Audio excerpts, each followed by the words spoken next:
Hey there, it's Ryan Desics with edirty6 Motorsports, and I just checked on my little Beamer. I need to go get this thing, but while I was here, I walked up to the car and the fuel lid was open on it. I'm like, that's not normal. I walk up to it and the fuel cap was off of it, and I was like, what the fuck? Somebody tried to siphon the fuel out of the little BMW, which is ridiculous because you're not going to siphon the fuel out of one of those things. I mean, out of almost any modern car's got like a little siphon trap. But the poor truck next to me, they had done the same thing. And I don't know where that thing's fuel cap is at all. And at least I was able to find my fuel cap in the parking lot. So I really need to go get that, rescue that poor little guy. But that's just crazy to me. I've never heard of anything like that before. But either way, got off a little bit early today. Not sure if I have to work tomorrow, but I went and hung out with Nick Stenford. He's playing with some RC cars, so that was kind of fun, and kind of drive those things around a little bit. I'm terrible at it, but it was still, even driving it like really slow, it was a fun time. I could see how people get into it, so that was fun. That was cool. But yeah, so the let's see if I can adjust you up. I don't know if I want you seeing my gut so much. But anyway, but yeah, so that was kind of fun. That was, and then the poor little Beamer, that was kind of sad. I just need to fix it. All it needs is a silly pulley and to get the belt on it, but I am just one man. I really just need to get the old WRX off the trailer, just move cars around with the Suburban. So, but yeah, right now I'm in the M5, driving through the quiet city, or maybe not so quiet city of Firestone. Heading back to the house. But yeah, pretty crazy. I guess tonight I want to kind of talk about a little bit about social media, and this isn't necessarily a plug, even though it really is a plug. But yeah, I opened a TikTok account today, and I know that sounds silly. For the longest time, turn this down. For the longest time, I was like, oh, TikTok, that's obnoxious, always popping up in my feed. And then I kind of got to where I was watching it at work a bunch and stuff, and it dawned on me, like, I have all these silly little videos, and they're like short videos. They're like nothing you'd make like a big video out of, or something you put on YouTube.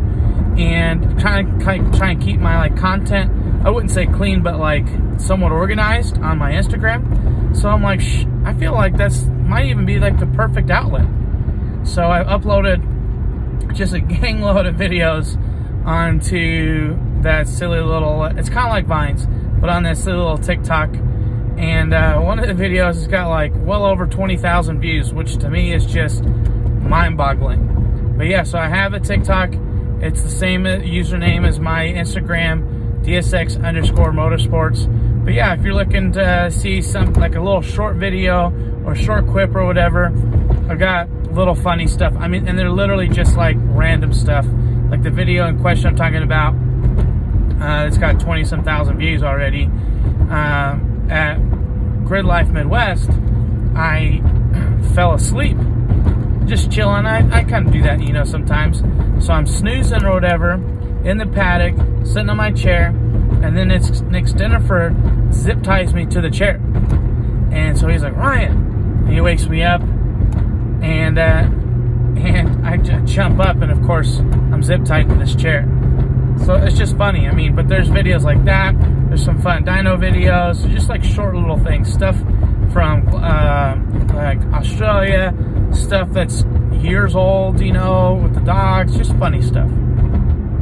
But I mean, kind of leveraging, trying to be, I don't know, like present and like a broader range of media. Like this is why I'm doing the vlog. I think we're gonna try and do some podcasts with John at Flat Irons Tuning. So I mean, to get some podcasts out there. Of course, I'm doing my regular YouTube videos, my regular Instagram, stuff like that. And so yeah, this is just another thing. It is like I said, it's with all the little things I've got, and it's just fun to put those up there. So I know I've seen like these totally random videos. If you've seen random videos on my story feed on Instagram yesterday, that's where it came from. Like, oh, I just post this random stuff up, and it's so out of context that it doesn't make sense. So that little TikTok, or the Vines or whatever, but the TikTok makes more sense. So that's kind of fun. But yeah, like all the social media, I wanted to, you know, work with each other and give like DSX Motorsports and myself more like depth, you know. So I'm not just some blue car with green wheels that's racing. I'm a guy, you know, who's driving. Hopefully, is that a little bit better? But I'm a guy, you know, a personality. I'm me. I'm Ryan Desix, and just funny stuff just happens, you know. And all these little videos, I think, are a good time. So definitely check that out. DSX_motorsports at TikTok, and you don't even have to join it to see the videos, and you don't even have to join it to like the videos. So that's kind of fun, and that's kind of where I've been for a long time until today. But yeah, meeting up with Nick. Nick was racing these little RC cars, and he was telling me that people go pro with these things, like full sponsors, paid to race, all kinds of stuff. And I was, this is silly. Like, at least it's cheaper, you know, obviously way cheaper than cars, but cheaper than other things in motorsports you get into. And his was all-wheel drive with adjustable differentials. These little crazy RC cars have adjustable caster, adjustable camber, obviously adjustable toe, adjustable dampening. You can run like inverted shocks versus regular shocks to play with the bound and rebound. Like, crazy how adjustable these things are. Different spring rates, different tires. It was wild. And so that was kind of fun. I got to drive it around a little bit and feel like I'm mildly retarded driving this poor thing around. Like, every time I was facing the opposite direction, I was trying to drive the wrong way. So it did take a little bit getting used to it, and I definitely launched that thing inappropriately a couple times. Like, I don't know, just kind of not thinking, I guess. But it was fun. It was a good time. I appreciate Nick letting me get to play with one of his little high-dollar RC cars as I send it into the stratosphere off of a couple of other jumps.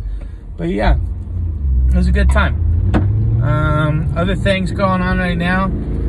There was a lot. I've been talking a lot with Keith and kind of been running the same ideas. Obviously, cam timing. For me, the head stuff on the Subarus, I'm not going to say it's the biggest weakness, but it's definitely, I think, one of the more overlooked parts of the motors. And so I've been talking. I talked a long time and been talking for a long time about it with Zach, you know, talking everything about plenum lengths. I don't know if you guys know Brian Acton or not, but Brian Acton is one of the owners of the Denver Donut Shop. He's been doing all these CAD drawings based on some of the ideas that the three of us have talked about with intake plenum lengths.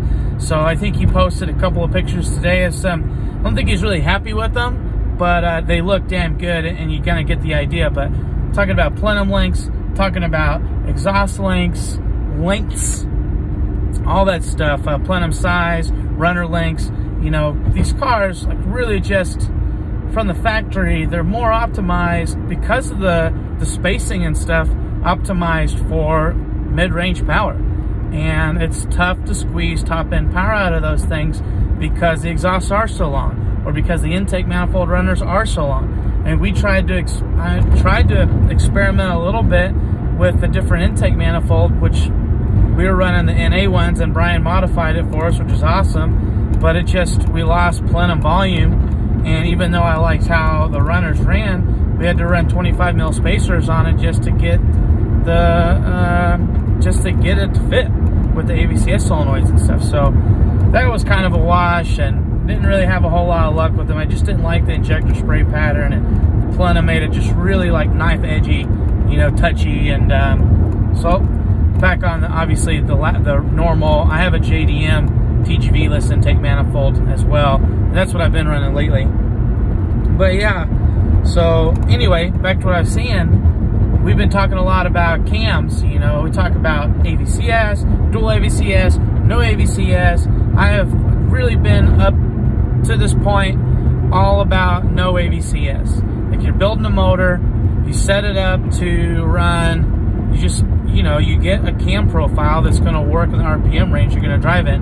And when it comes to like time attack, you know, that's what the people always say, like, well, what happens about that time that you you know, you're in too tall of a gear and you drop RPMs. Like, well, in like a time attack world, you botch that run, you're gonna be faster the next time if you don't mess that up.